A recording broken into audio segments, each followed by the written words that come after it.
joining me at Unraveled Game Thoughts. I have my 2014 top 10 games selected. I've been sorting through this list several times because there are quite a few games here that I have not played and had to watch some playthroughs and get a good feel for the game so I could at least have some level of subjectivity, I guess. This is my subjective list. These are my top 10 games from 2014. Looking over the list, some of them I have, some of them I've played, a lot of them I have not. But I'll just dive in and would love to hear your comments. If you've played these or you think I missed one or you're like, no, I probably would add this one instead, let me know. I'd love to hear what folks have to say. Actually, the number 10 game on this list is one that I ended up slipping onto the list as a result of folks in my board game community saying good things about it. I've never played the game, but I've heard several people talk about how much fun it is, and that number 10 game is Camel Up. And I've, again, never played it. It might be on BGA, I'm not sure. I should probably check it out on BGA and see if it's there. Let's actually pop over here and see if it's on BGA. Let me do a search, and there's somebody named Camel Up, and it's not showing up, so that means it's not on BGA, unfortunately. But I've got some friends who have it, and it's at our local gaming pub, so there's an option to play for sure, and I'll have to try that out. Look forward to that. But that's my number 10 for 2014. Number 9, I have Dead of Winter. And this one, I think there's just enough folks. I've never played it, but I see and hear just enough folks who have played it that feel like it is a good game and they enjoy it, and I wouldn't mind playing it. I don't know that it's one that I would put in my collection, but I would love to try it out one day, and I think it might be one of the earlier iterations of a game where you kind of have these competing, everybody is, I think it's like everybody's playing together, kind of like Nemesis, but you don't necessarily have a, what do you call it, like a, it's not like Betrayal at Baldur's Gate where someone is the antagonist and they are going to become the antagonist and everyone's going to be trying to defeat them. This one, I think, is more the tension between, do I try to save the group or do I have a personal goal that kind of goes against somebody else's goal, and it creates some in-game tension for how that's played. But there's probably a game before this that kind of has that similar thing, but it seems like this one's the one outside of maybe Nemesis that tends to show up the most. And so I feel like it earned a good spot in the top 10. It's still ranked 165, which is not a bad ranking overall. So a lot of people like this. It's got a nice, fairly high geek rating over quite a few reviewers. So yeah, Dead of Winter, I feel like is a good number 9 for 2014.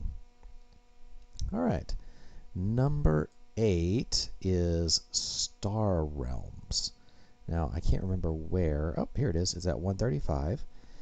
I've played Star Realms. I don't think I didn't own it. I borrowed it from somebody one time and I played it several games. I'm not a huge fan of Star Realms. To me, it feels a little too, I don't know, there's too much luck in it for me, and I enjoy deck builders. I like Clank, I like Dominion, trying to think of what else I played. It's kind of a deck builder game. Great Western Trail. Got a little deck building there. There's a handful of others I have run across. I enjoy them. Star Realms I did not like that much. It just felt a little too random for me. But I can see where others enjoy it, and I do feel like it has a solid place in the board gaming hobby. There are quite a few fans out there of Star Realms. It's got a high rating to this day, 135 overall. This is not a bad game. Now, I'd be shocked to see this number, 135, go up and it get up into the top 100. I don't know, maybe with an expansion or some kind of game adjustment. I think this game has a number of expansions. But I would say it holds a nice spot in the hobby. So gave it the number 8 for 2014. Moving on to number 7, a game I do have.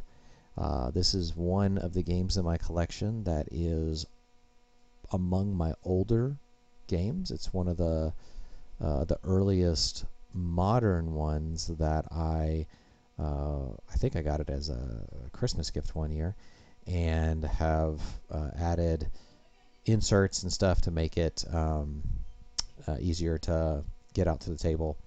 And that is the Castles of Mad King Ludwig. Ranked number 1 at 167 overall. I'm actually kind of surprised it's ranked that highly. I did not think it would. I didn't think it would hold up. I would have expected more of a 200 or 300 ranking for this game, to be honest. But it's a fun game. You are laying tiles, you're building a castle essentially, and you're drafting tiles. I think the unique mechanic to this game, and part of the reason I would include it on this list and argue that it has a slightly unique feature among other tile laying games. This one's not a Tetranamo type of tile laying where you're trying to fit the tiles in a certain area. You are doing that to a degree, but these tiles the way you lay tiles in Castles of Mad King Ludwig is you just have to you just spread them out. And so unless you're playing with the Moat expansion, which can potentially constrain your castle area a bit more, otherwise you can kind of go anywhere you need to on the table, which means it could spread out a little bit possibly, but I haven't found it to be too much of a space hog. But you're laying these tiles out, and the way you connect the different rooms in your castle will help you score certain cards and get points depending on which rooms are in your castle. But the unique mechanic, getting back to that, sorry I rabbit trailed there, is this bidding mechanic that happens at the beginning of every round. And so at the beginning of every round, the starting player is going to take all the available rooms after you've laid out new rooms for that round, and you'll have, let's say in a 4-player game, I think you have like 6 or 7 rooms, probably 6. And then the starting player gets to arrange how those rooms get, like how much each is going to cost from lowest to highest. And the key is you don't want to make a room so expensive that nobody wants to buy it, or you know that there's a player, based on how they're building your castle, who absolutely will pay and has the money to pay for that room, so you can put it on the highest and you're going to get a lot of money for that. And trying to find that balance, though, where how much money can I get out of the other players, because they're going to pay the starting player for the rooms for that round. And so I love that feature in the Castles of Mad King Ludwig. And I like that mechanic for trying to get money. And there's you can skip your turn, I think, and get like 10 coins or 5 coins. I forget how much it is. But the best way to make money in that game is to actually do a good job arranging the rooms based on how people are going to purchase them, and then they give you money. And I think that's really neat. So that's my number 7. So moving on to a game I have never played, don't own, and haven't seen played except on a playthrough. And let me Let me see. I don't believe it is on BGA.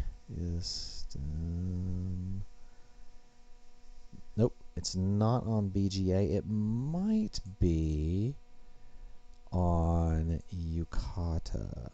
Let's here and see.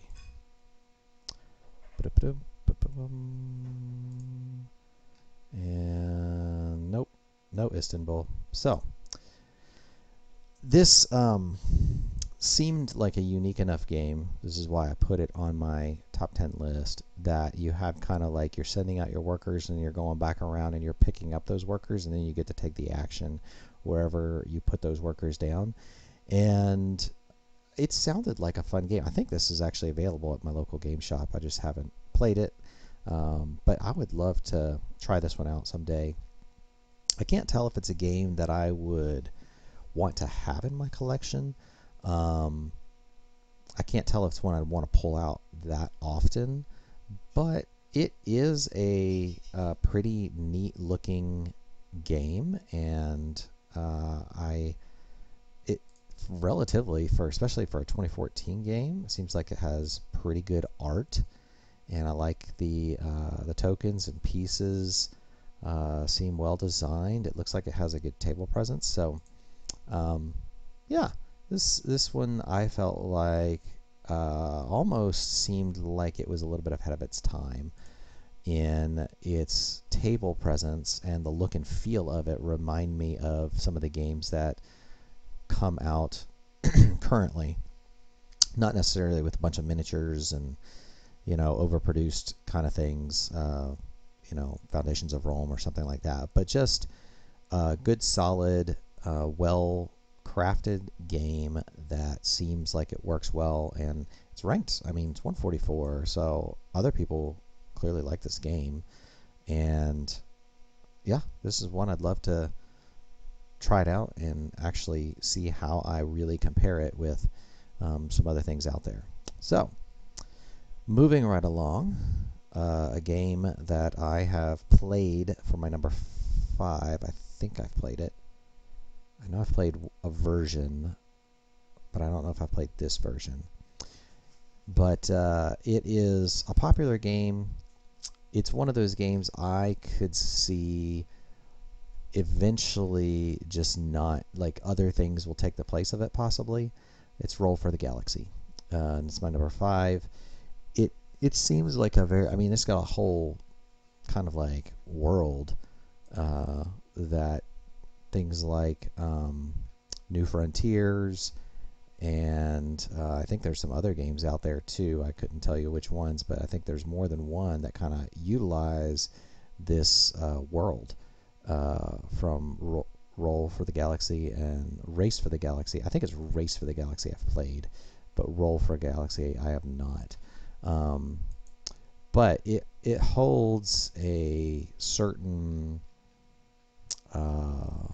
I guess position in the board gaming hobby, because I feel like most folks who are aware of board games know of this game. They are at least familiar with the idea of this game. A lot of people have probably played this game. I'm probably somewhat of a dinosaur, having not played this game, and it's just one that hasn't been on the table in front of me when I've been around, and so I just haven't gotten around to trying it yet. But I felt like number 5 is good position for this one. It's already ranked 114 overall, so has some clout to it, and quite a lot of people enjoy this game. I think it's on the lighter end, I would guess. Let's look at the weight here. 278. Okay, that's getting pretty close to a 3. But it's a up to 5 player game too, huh? So it says best 3 to 4. I don't know how much stock to put into that, but usually I think that's close to kind of an accurate measure of what the best player count is. So yeah, that is my number 5. Moving on to my number 4 for 2014 is Fields of Arle. Haven't played this game. It is on Yakata. I am interested in this game, and we'll probably try it out. I'm quite curious as to how this one compares to A Feast for Odin. Now, I think A Feast for Odin is more popular, but what year did A Feast for Odin come out? See, this one is 2014. A Feast for Odin came out in 2016. So to some degree, I would think A Feast for Odin would be a more comprehensive version of this. But how's A Feast for Odin ranked, though? If we go to, let's go over here and get a BGA. Let's go all board games and see if we have our top. Let's see. I feel like A Feast for Odin will pop up in here. There it is, number 22 overall. So that one has a really high ranking, whereas this one's ranked 74 overall. But 74 overall is not bad. Now I think it's hard to find. I don't know that I would chase after it. I kind of, knowing that it's not easy to find, keep my eyes peeled for it in case a very good value comes up or someone's trading it away or something like that. I would consider grabbing it and playing it and seeing what I thought of it, and then I'd have to make a decision whether I'd want to keep it or pass it on to somebody else. But it seems like this is a comprehensive worker placement game, and I don't know if there's another one that quite has this many worker placement spots outside of A Feast for Odin. There's a couple other games that have a large number of worker placement spots, but A Feast for Odin and Fields of Arl are two that are probably up there as far as what are all these different options you can do. And Uwe Rosenberg is kind of, that's worker placement spots, I think to some degree is his thing. So, but there you go, number 4. Number 3 is, and I don't remember where it's ranked, it's probably lower, but it's Splendor. This is the game that got me into the modern board gaming hobby. It was introduced to me by my brother, and I enjoyed it. I thought it was a lot of fun, and it's remained in my collection to this day. It has great production value. It's fun, enjoyable little gem. You're collecting gems, and you're trying to get these cards, and you're ultimately trying to build your way up to your ability to either attract nobles to your area, your tableau, I guess, or you're trying to get gem cards that'll score you more points. First one, it's like a race. First one to 21, I think, wins. And it's a pretty fun game that is worth getting out on the table every now and again. And I said first one to 21 wins, but I think that the last time I played it was actually a lower number than that, but maybe it is 21. Let's just say it's 21, and then if someone watches this and you want to correct me in the comments, go for it. But that's Splendor. I feel like it earned a good higher up spot because it's held its own. Now I don't think Splendor needs the expansions, in my opinion.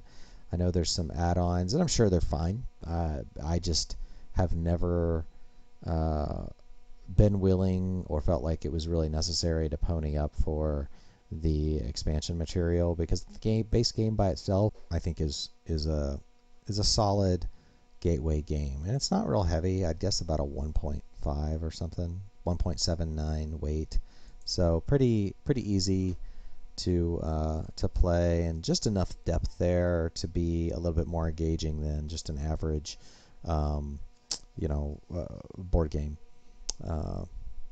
Not so much depth that people are going to get lost in it. So there you go. Moving on to number 2. Let me see if it's up here. It is. It's up here at 73. My number 2 for 2014 is 5 Tribes. Once again, a game I haven't played, but a game I have seen, and from the first time I watched a video of this game, I was like, oh, I need to try this game. This looks like it would be a blast. I do have a friend that has it, and we'll hope to either visit her and play this, or have her over sometime to bring this game. But would love to get this one to the table. And if worse comes to worse, and I don't get this game played by the time BGG-Con rolls around in the fall, I will probably, this will be high on my list of games I'd like to get played. So that is 5 Tribes.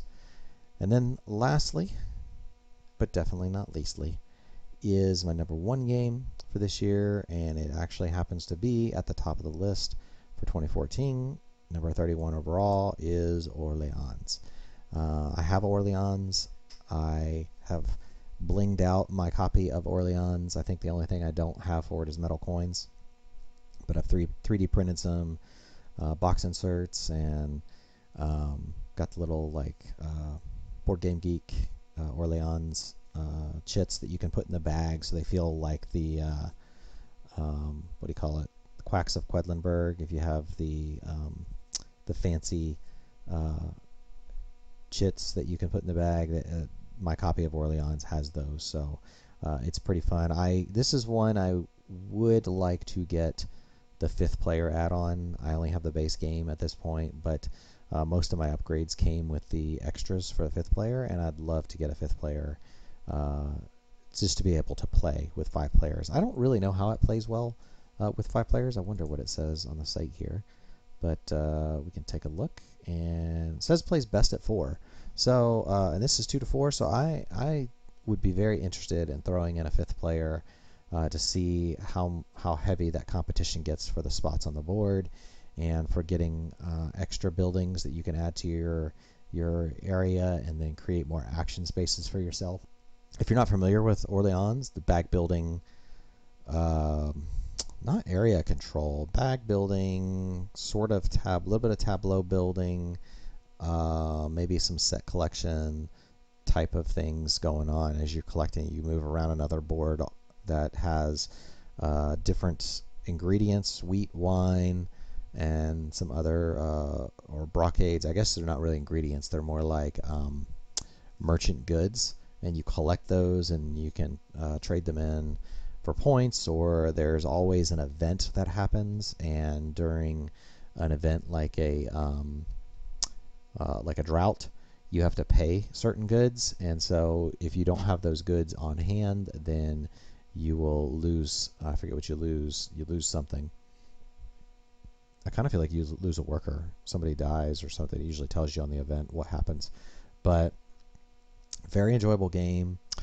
I don't know that it is in my top 10 overall. It's on my shelf up there. That's kind of my favorite games shelf.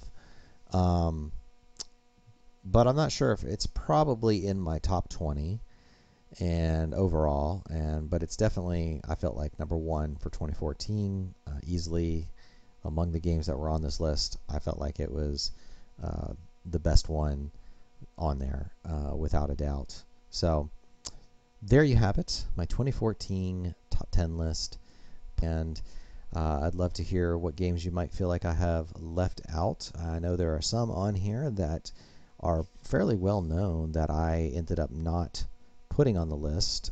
Star Wars Imperial Assault is pretty high. I think it's number 2 on 2014 overall, and I just didn't feel like it warranted a place on the list. Patchwork was another one I thought about. Didn't quite feel like it made the list. Was a good. I've not played it. No, I have played it. I played Patchwork, but not quite good enough for the top 10 in my opinion. I thought other games were a little bit better. Onitama was another one that I considered. Paperback, pondered a little, but didn't probably seriously consider it too much. I just wrote it on my initial. I usually go through all the games, about 2-3 pages of games for the year, so I might get over to say, I mean, there's quite a few just on page 1, and I would say most of my lists each year have come from page 1. But when I get to page 3, it starts to get really sparse. There's not much that I end up writing down, and so I haven't run into anything I think page 2 is the farthest I've gotten where I actually might have gotten a game on a list one year. So, but that's my thoughts for 2014. Thanks for joining me at Unraveled Game Thoughts, and I'm Wade. Until next time, have a great weekend.